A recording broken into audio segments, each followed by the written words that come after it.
Olá, professores, pedagogos, queridos acadêmicos de todo o Brasil.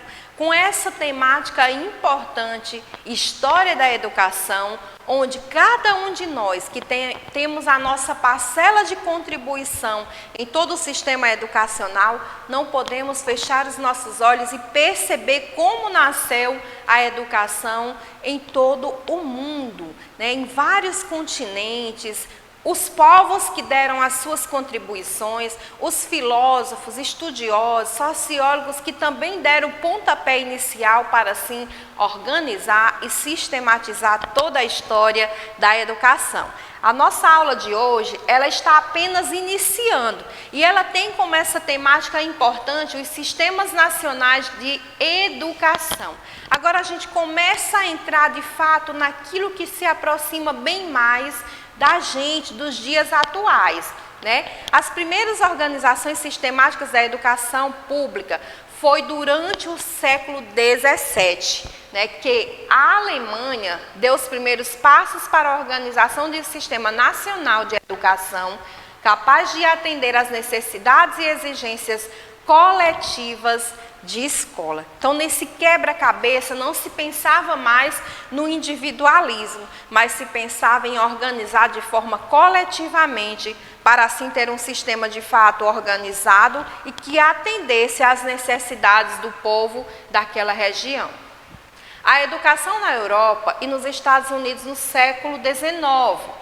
Na segunda metade do século XVIII, às vésperas da Revolução, os filósofos que se filiavam ao grande movimento enciclopedista não pareciam defender o princípio de educação para todos. A gente começa a perceber que toda a história da educação ela foi marcada por grandes lutas, por grandes reformas, por grandes revoluções para assim procurar uma finalidade de educação para todos e não apenas com uma singularidade ou uma particularidade para um lugar.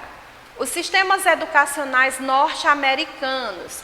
Os sistemas estaduais norte-americanos nunca foram exclusivistas no sentido administrativo, tendo mesmo consagrado o livre direito de escolha e de organização da escola, embora determinassem a obrigatoriedade escolar e a obrigatoriedade coletiva de manutenção das escolas, bem como, e de outro lado, uma política de mínimos escolares a serem realizados por todas as escolas públicas ou privadas. A gente começa a perceber que se detinham, tirava-se aquela ideia de que somente a família deveria educar e que esse poder era apenas para aquelas pessoas que tinham maior poder aquisitivo na época, e ela começa a se descentralizar, dando essa oportunidade de obrigatoriedade coletiva na educação, ou seja, para todos na educação. A educação contemporânea. No século XX, surgiram vários movimentos, experiências e teorias educacionais destinadas a renovar os métodos da escola tradicional.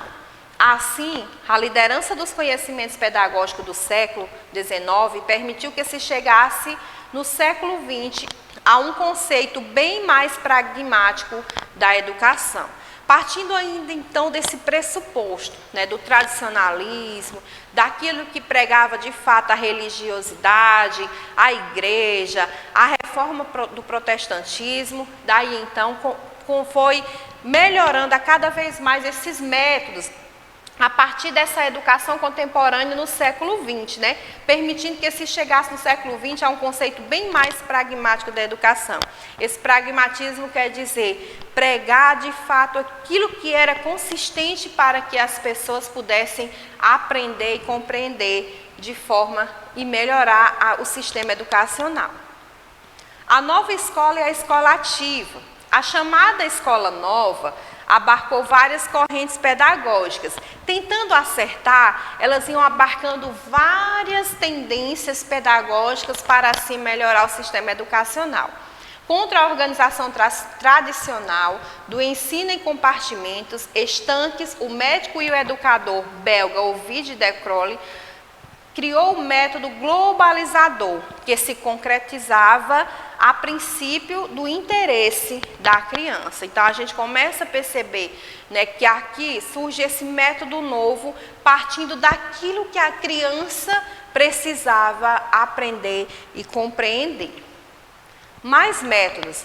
O francês Celestin Freinet valorizou o ensino baseado em métodos ativos, né? A escola nova, ela tinha o seu pragmatismo, que era a partir daquilo que a criança queria e precisava aprender, e daí então o Celestin Freinet vem com esses métodos ativos e no trabalho de equipe, como meio de formação do educando, centralizando as atividades escolares em torno do uso da imprensa na escola. Então, começa a perceber que o meio de formação do educando, ele começa a melhorar a partir daqui, a partir dessas atividades em torno do uso da imprensa na escola. A educação em liberdade. O suíço Jean Piaget, muito conhecido por nós através das fases do desenvolvimento da criança, destacou-se então entre os educadores que preconizavam. Olha o que Jean Piaget ainda nessa época preconizava, achava que era o ápice de importância para a aprendizagem, o sistema aprendizagem. O respeito, a liberdade e a individualidade da criança, defendendo o sistema educativo menos diretivo, menos autoritário e uniforme. Piaget procurou demonstrar que a educação devia ajustar-se às leis e etapas do desenvolvimento psicológico da criança.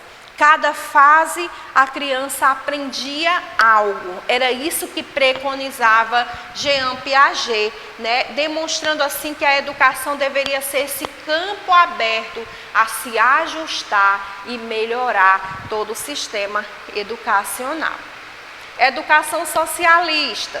Só no século XX foi elaborada uma doutrina marxista para a educação.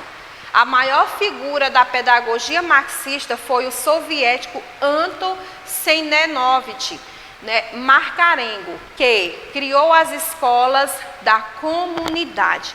Partindo do todo, ele começa a se afunilar e se misturar com as outras pessoas para perceber de fato o que era a real necessidade de cada lugar.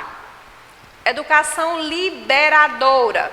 Para o brasileiro Paulo Freire, o objetivo da educação devia ser a liberação do oprimido, né? Origem que deu aí um famoso livro dele, né? A Pedagogia do Oprimido, que ele daria meios de transformar a realidade social à sua volta mediante a conscientização, que é o famoso conhecimento crítico do mundo. É partir mesmo das partes, partir daquilo que se conhece para criar, assim, todo o processo de aprendizagem. Educação e tecnologia.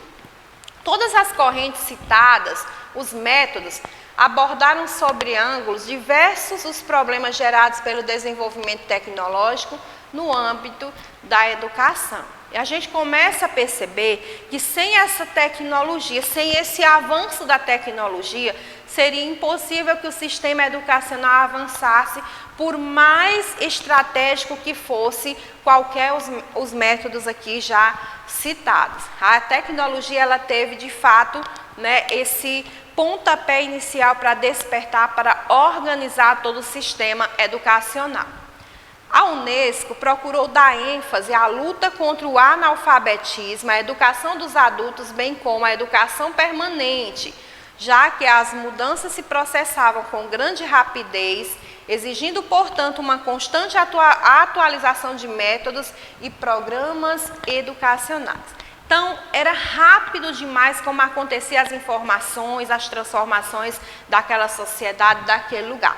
E a Unesco, preocupada com o grande número de analfabetismo, de jovens e adultos fora da escola, procurava-se, então, fazer com que essa educação fosse permanente, puxando o fio da meada aí, dia após dia, ano após ano, para assim melhorar todo o sistema educacional através de vários programas. E por aqui nós encerramos essa nossa aula, percebendo o quanto é importante a gente conhecer os métodos, os estudiosos, as fases da criança, para que assim seja implantada a melhoria de qualidade em todo o sistema educacional na nossa história da educação.